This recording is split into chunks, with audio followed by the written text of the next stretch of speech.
Praetorians, yes. Like, even at the time, Brendan and Melnick and I are like, Mortis Praetorians is low-key the build that people should be on. Like, we were already talking about it day 0 of that release. Day 0. Go back and watch my old shows. Like, we were already talking about that. But, like, the fact that Null Myriad, people are like, well, I can't play Null Myriad. Nerf Petrifex Elite so I can play Null Myriad. It's like, you can play Null Myriad right now. What's stopping you from playing it is feeling like it's not viable. And nerfing Petrifex Elite isn't going to make Null Myriad any more viable.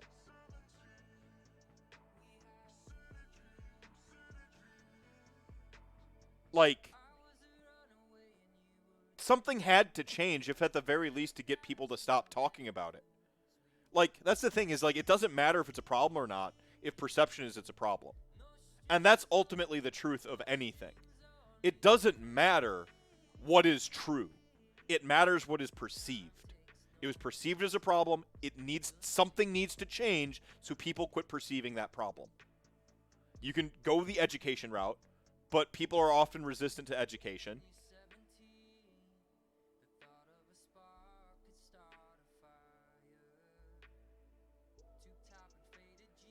I had this conversation with, I think it was you, Drew Mouse, before, and you sold me on this. If you get if that whole army is +1 to save except for a couple items, like, if the whole thing just kind of blanket gets the Petrifex Elite change, because almost, like, you're already paying a premium on the points. Like, we talked about this before, like, is Nagash worth 880 points? Not unless he's in Petrifex Elite. And, like, as you go back and you, like, kind of look at the points, you realize that most stuff isn't worth the points unless it's in Petrifex Elite, which is a problem. That is a problem. So it's almost like they designed it to be like, oh yeah, everyone's going to play Petrifex Elite, and here's other options if you don't want to play it the way it's supposed to be played. Like, and that's just worth thinking about when we're talking about design. That's really worth thinking about and ruminating on a moment. Because if that's the case, then you change everything else.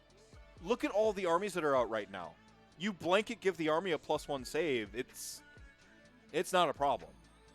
Most armies are still going to deal with Petrifex Elite because, or not Petrifex Elite, Ossiarch Bonereapers, because the problems it has come in beating it on the table, beating it in table play, outscoring it, outflanking it, outmaneuvering it, having shooting to, like, snipe out their Bone Shaper from behind their 20 block a Mortec guard, having the firepower to take a Mortec guard, Mortec crawler, or chart a Mortec crawler into basic uselessness.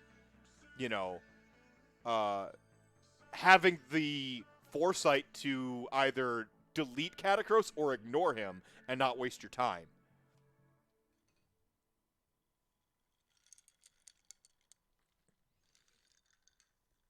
So, but the rend thing. Push button receive rend. Going to an army that just push button receive rend across the whole army, making it rend 2 basically, that's fucking gross. Like, it's always been the rend. Like, it's always been the rend. If you put the rend on the Ivory Host, and the Ivory Host keeps its get rend, but lose, instead of, like, they gain an attack right now, or gain +1 to hit, something like that. I can't remember. It's one of those things, like, it's so useless. I think it's +1 to hit, because +1 to hit is the easiest bonus to get in the entire book.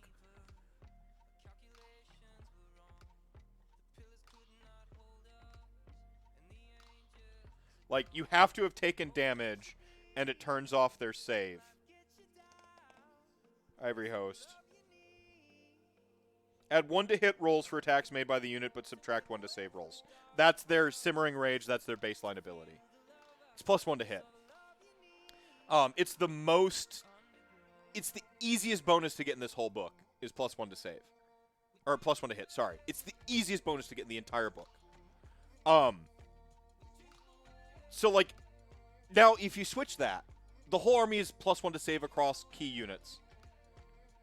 And now they get that -1 to save and +1 to rend instead of re-rolling ones to hit.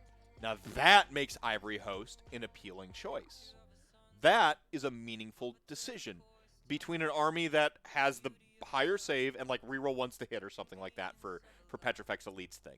Instead of 1 rend, they get re-roll ones to hit. Tap button, re-roll ones to hit. Something like that. Right? Failed hits. You know, you can even like have the rend gap effectively on their attack profile. Something that is offensive because their narrative is they are SEAL Team 6. They show up, and then when they show up, they get the job done. That's Petrifex Elite's thing.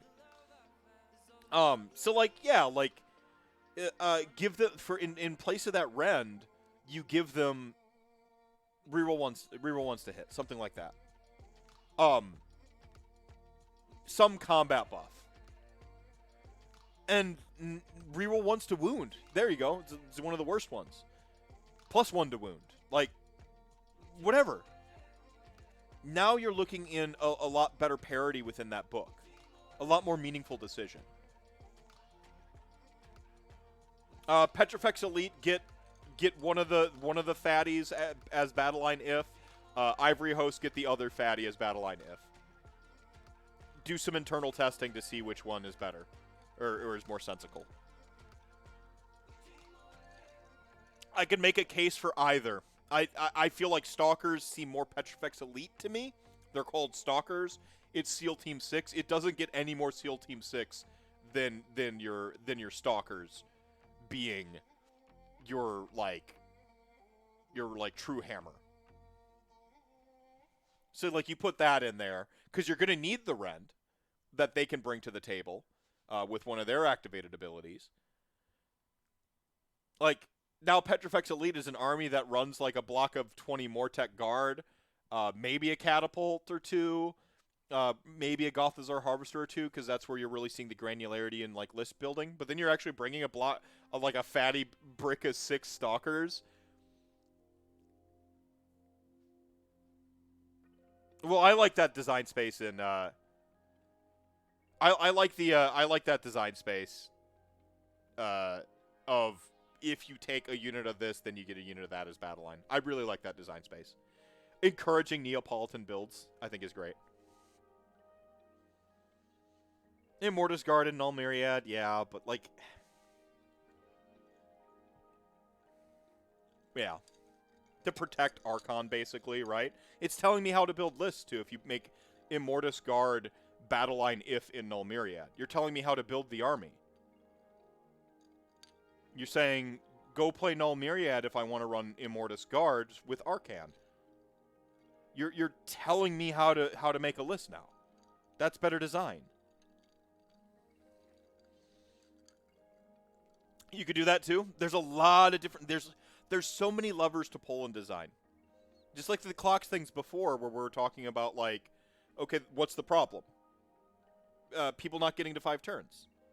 What's the problem? People not selecting enough variants of the allegiances, right? And lists are very samey. It's, like, lists are very, very samey. You're sort of often forced to take a bunch of Mortek Guard, and then your accoutrements, you know, like, are you going catapults or harvesters? Are you going to have the extra name character or not? Like, very modular. Like, very straightforward. So these are the problems, right? How do we fix this? One of the ways you'd fix a problem with Null Myriad, giving them Immortus Guard as battle line if. Because you want to run Arcan, it's the Arcan army. Like, there's a lever you can pull there, and there's a couple different levers that you can go there to solve that problem.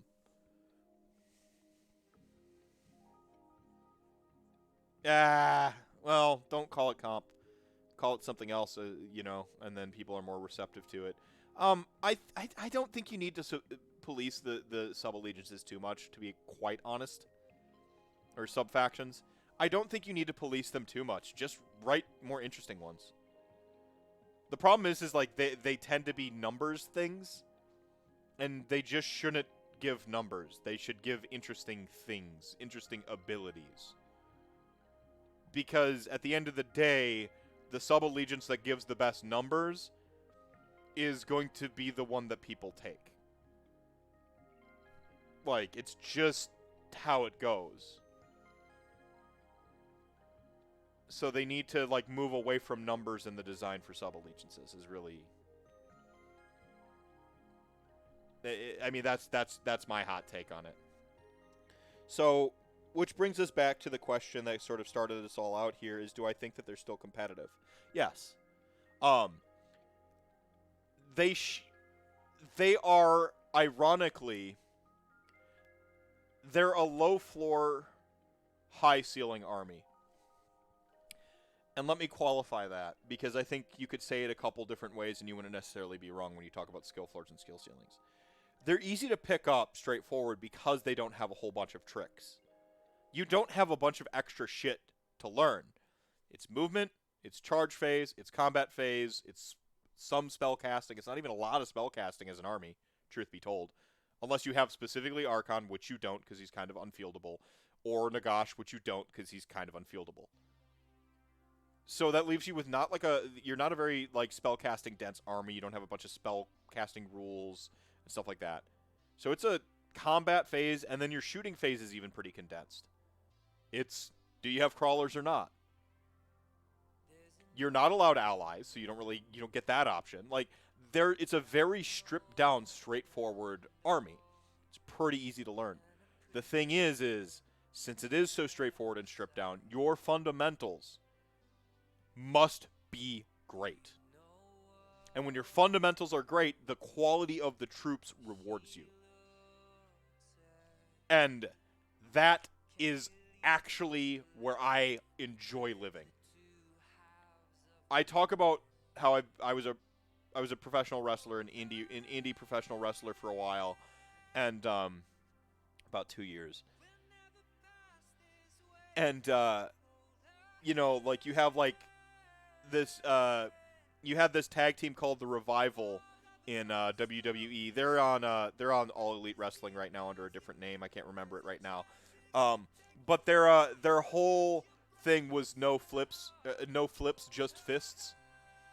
You know, like they're in indie wrestling it would be called old school wrestlers. Not a lot of high spots, not a lot of big acrobatic stuff. You're doing hip tosses and scoop slams and punches, and you're doing really straightforward wrestling. And that's OBR.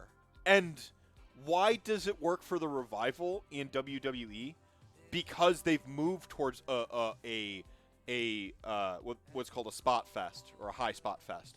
It's a lot more high spot fest style wrestling now, where you got to do moonsaults and you got to do all these big impressive stuff, and you got to, you know, we got to have our huge guys be able to do moonsaults and shooting star presses, or like get this big dude off of the thing. And so when you have this tag team show up that only just punches dudes and throws them around, you're like, hell yeah. That's OBR right now. That was kind of OBR when they came out, to be honest. You're like, this is an army that is just gonna fucking punch you. They're gonna punch you, they're gonna take it to the ground, and then they're gonna ground and pound you. Like, and you know that going in. You know they're not gonna have any tricks. You just have to block the punch and not get taken to the ground. And you're gonna play a game of Age of Sigmar in there. Other armies have tricks, though. Tricks can be problems if you're not a skilled player. OBR rewards great fundamentals. It rewards it in a way that other armies haven't before. And I think it I think that's a pretty good read, or how I would do it.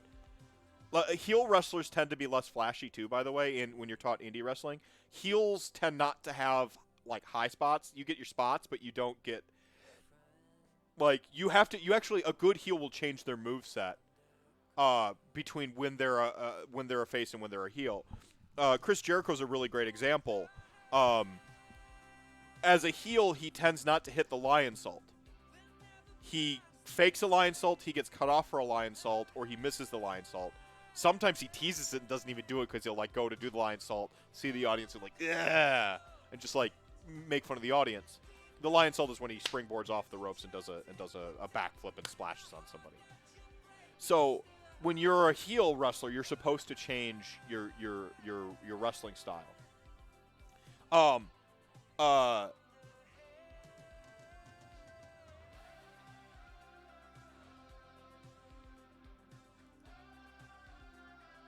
Yeah, if you can't beat them, make them roll dice. I mean, it's a Blood Bowl strategy, too.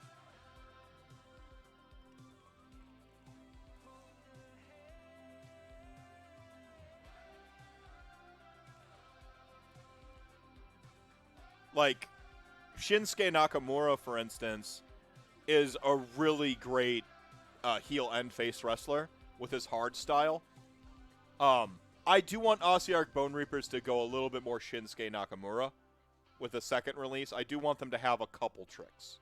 They don't need a bunch. They don't need LRL amounts of tricks. They don't need all the tricks. They don't need to just go down and, like, neurotically check off the boxes of all the tricks. They do have their Attitude Era. They got plenty of attitude. And hey, Flute Skywalker, how's it going, my friend?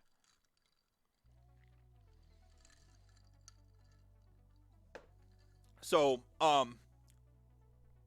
one final point on them, on the good bad design axiom. I like that it's an army of fundamentals. I also like that when it gets right down to, like, allegiance abilities and all its tricks, they're basically all hinged on relentless discipline points mechanically. Other armies out there get to, like, just do shit for free. This army doesn't get to do shit for free, really. Smashing and bashing, you just do it if you set it up. You just re-roll sixes. You just get double hits for sixes. You just roll the locus if you have it. Like, other armies get to do stuff for free for the most part. OBR doesn't really do that. Everything's hinged to a resource. It actually gives it a real RTS feel, which is a video game nerd as well. I love that I have a resource management game. All armies have a resource management game. Ossiarch Bonereapers has like one of the more in-depth and interesting ones, for my money.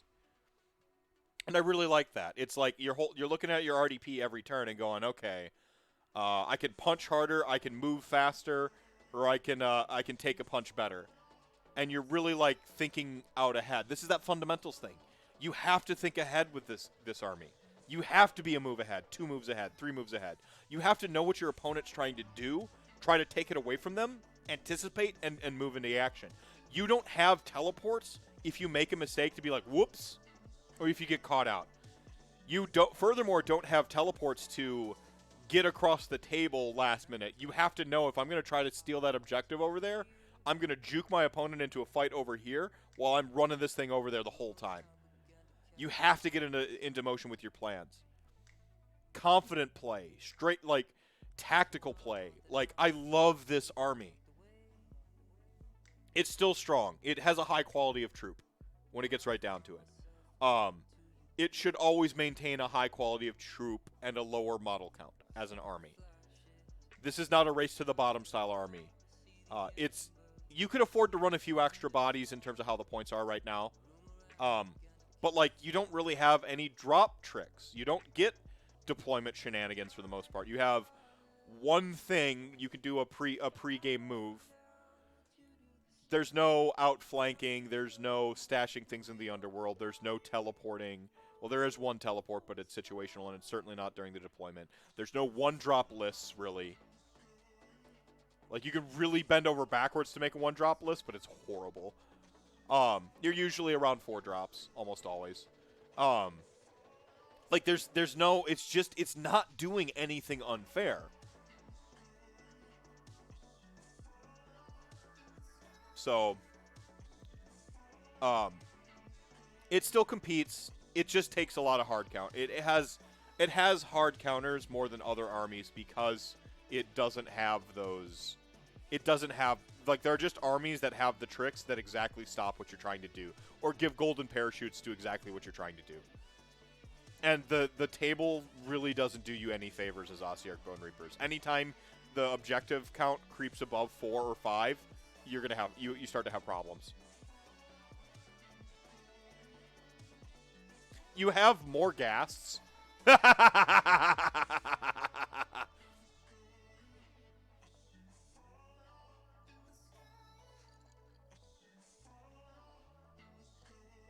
Yeah, 200.2 like 2 model units. Yep. They really do work, guys. They don't. Um they look cool as hell though. So, yeah, Harbingers are sweet. If you could afford to pick one unit of Harbingers as like a target seeking missile, that'd be really cool. But you're not allowed that luxury in your list building.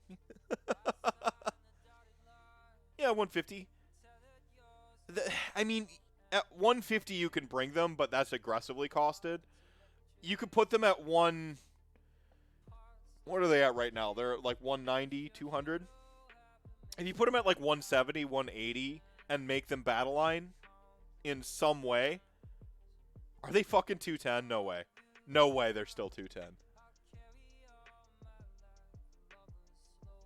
I remember them lowering the cost and being like, you're almost there. Just another 20 or 30 points.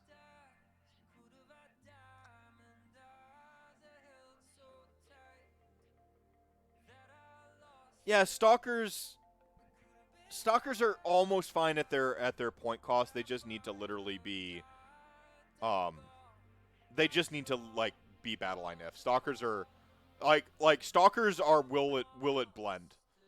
Like they are absolute blenders. Like they're gonna die, but that's fine. Like they're absolute blenders. You just need them to not be a liability in list building. Will it blend? Like they're not heroes. They don't have a battle line keyword. They don't have a monster keyword. They don't do you any extra favors in the way the game is scored.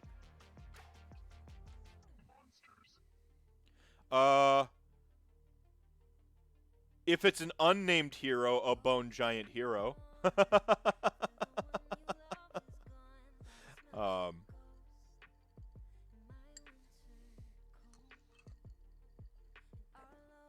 You know, if I could get a Vlasda style thing, that would be sweet. Where it's not necessarily like, you know, like a you know, if I could get a Frostload on Stonehorn style thing. If I could get a you know, without the Frostlord per se. You know, the bone construct is the hero because it's got a little goblin or whatever. I would like that a lot. That's what I want. Again, I need to reiterate, I absolutely love this. Yeah, disapproving samurai man on a bone dragon. Oh, that'd be so fucking cool. Take my money. I can't throw my money at my screen hard enough.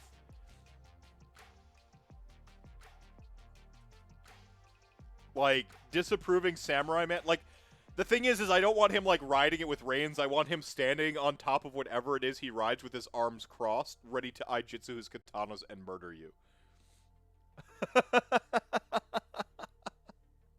Like, oh, man, so fucking sweet.